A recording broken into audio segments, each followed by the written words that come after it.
Discuss करेंगे।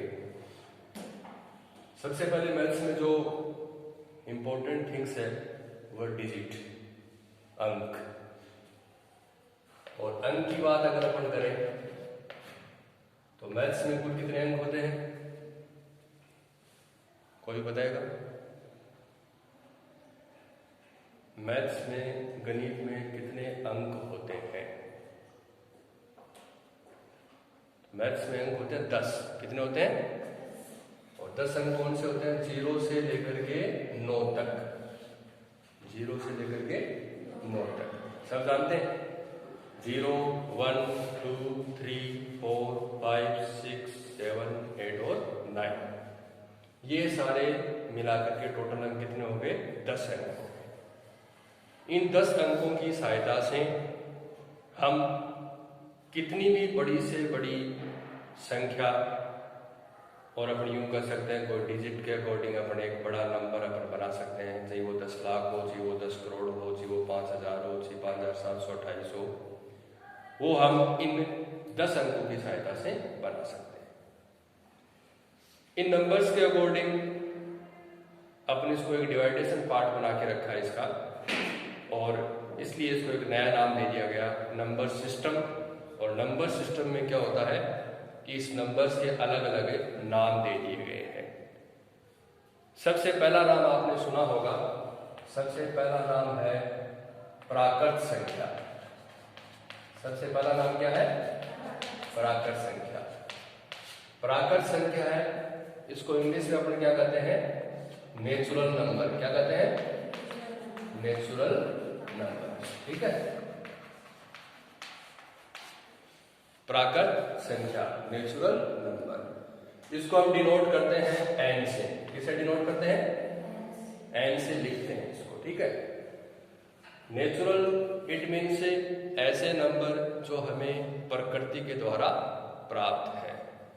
Nature सबने सुना, नेचर, और नेचर से हमें जो नंबर प्राप्त होते हैं उसे हम कहते हैं नेचुरल नंबर। क्या कहते हैं? और आप ये भली बात जानते हैं कि नेचर में सबसे पहली कोई संख्या है वो है 1। वो संख्या क्या है? 1। क्योंकि कभी आपने ऐसा सुना है कि प्रकृति में अपन ने ऐसे देखा कि वो आधा पेड़ है, वो 0 पेड़ है, ऐसा कभी आपने सुना है क्या? कभी नहीं सुना। आप ये कह सकते हैं ये 1 पेड़ है, ये 5 पेड़ है, ये 50 पेड़ है। क्या कभी आपने ऐसे सुना है कि ये 1.5 पेड़ है, ये 2.5 पेड़ है? कभी ऐसे सुना है क्या? इसका मतलब ये हुआ कि प्रकृति में सबसे कम जो संख्या है वो क्या है? 1। क्या है? और 1 के जस्ट बाद प्रकृति हमें क्या देती है? 2। क्या देती है? 1.2। ऐसा नहीं बोलते ना कि 1.2 पेड़ है। प्रकृति में अपने क्या देखते हैं? पेड़ देखते हैं, पशु पक्षी देखते हैं, उनकी एक फिक्स संख्या होती है। इसलिए 1 के बाद में दूसरा नंबर क्या आता है? 2 के बाद में क्या आता है? और इसलिए नेचुरल जो नंबर है वो 1 से शुरू होकर के अनंत तक चले जाते हैं। हम कह सकते हैं कि प्राकृत संख्याएं हैं उसको हम n से व्यक्त करते हैं, और प्राकृत संख्या वो कहाँ से शुरू होती हैं? 1 से शुरू होकर अनंत तक चली जाती हैं। लेकिन इनके बीच में कोई भी पॉइंट्स के नंबर इंक्लूडेड नहीं होते। पहला पार्ट ये हो गया अपना प्राकृत संख्या। ठीक है, अब प्राकृत संख्या में से अपन देखें तो अपन यहाँ से 2 पार्ट अपन निकाल सकते हैं प्राकृत संख्याओं में। एक अपन निकाल सकते हैं सम संख्या, और एक अपन निकाल सकते हैं विषम संख्या। सम संख्या और विषम संख्या, ये 2 नंबर हम इस प्राकृत संख्या में इसको डिवाइड अपन कर सकते हैं। सम संख्या जिसको अपन इंग्लिश में कहते हैं इवन नंबर। क्या कहते हैं? Even number. और विषम संख्या को अपन इंग्लिश में क्या कहते हैं? Odd number. क्या कहते हैं? Odd number. क्योंकि ये इवन ऑड का सिस्टम है, ये खूब सारा फेमस हुआ है। अभी पिछले दिनों में आपने सुना होगा दिल्ली सरकार में गाड़ियां चली थी, वो इवन ऑड के सिस्टम में चली थी। और अभी इस कोरोना काल में आज के न्यूज़पेपर के अकॉर्डिंग भी ये सूचना है कि जो छोटी क्लासेज हैं उनको जब वापस क्लासेस संचालित होंगी तो बच्चों को ओड इवन के फॉर्म में बुलाया जाएगा।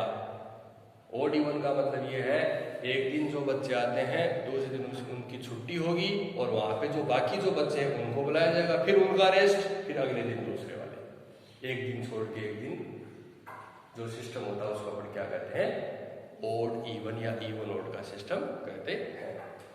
सम संख्या किसे कहते हैं बताओ? परिभाषा क्या कहोगे सम संख्या की? शाबाश, बिल्कुल ठीक है। ऐसी प्राकृत संख्या जिसमें 2 का पूरा पूरा भाग जाता है।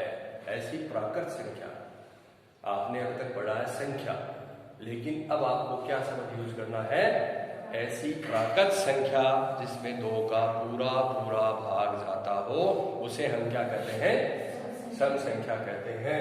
तो इसका मतलब सम संख्या क्या होगी? 2, 4, 6, समझ गए? ऐसे ही विषम संख्याएं क्या हो जाएंगी?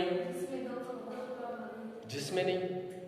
ऐसी प्राकृत संख्या, ऐसी प्राकृत संख्या जिसमें 2 का पूरा पूरा भाग नहीं जाता हो, अर्थात क्या क्या हो गए? 1, 3, 5, इस तरह से ये संख्याएं अपने पास क्या होगी? विषम संख्या। मैं जैसे फोकस कर रहा हूं कि आपको बोलना है ऐसी प्राकृत संख्या। क्या बोलना है? ऐसा मैं क्यों कह रहा हूं? क्योंकि अगर आप आपकी परिभाषा के अकॉर्डिंग यूं कहें कि ऐसी संख्या जिसमें 2 का पूरा पूरा भाग जाए, तो हम ये जानते हैं कि अगर हम 0 में 2 का भाग दें तो इसका मतलब रिजल्ट क्या आता है? 0। तो 0 में 2 का पूरा पूरा भाग जा रहा है? जा रहा है भाई? यहाँ पे पॉइंट तो नहीं आ रहा। 0 में 2 का भाग दिया, उत्तर क्या आ गया? 0।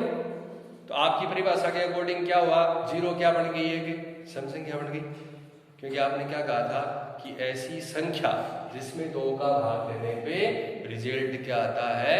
पूरी पूरी एक संख्या आती है, पूरा पूरा भाग चला जाता है।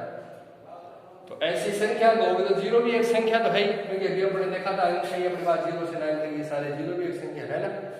तो आप देखोगे अगर आप सिर्फ संख्या का उपयोग करोगे तो 0/2 बराबर क्या आएगा? 0 आएगा। इसका मतलब 0 आपके हिसाब से क्या होगी? सम संख्या होगी।